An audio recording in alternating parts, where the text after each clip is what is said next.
Good morning, boys and girls. Today is April 30th, and it is Thursday. We have a short week. Tomorrow is a vacation day. Sixes, you are going to be working on a fable that you guys are going to perform in May, that you will be getting your parts today and be able to start studying for your part.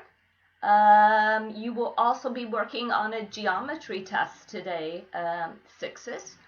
Sevens, you're going to be learning through a video about rhythm in poetry. You have some A to Z stories to read and take the quizzes, some grammar pages, and then you also are going to be taking a math test today as well as the sixes. And please confirm today with me which poem you would like to memorize, so we don't have any students doing the same poem.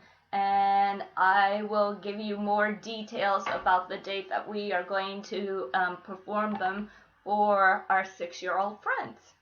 I hope everyone has a great day of learning. And again, you have tomorrow, Friday, off, so you can relax, enjoy some time with your family. Okay? Have a great day of learning. I will see some of you at our Zoom meeting at 2 o'clock Benin time. Bye.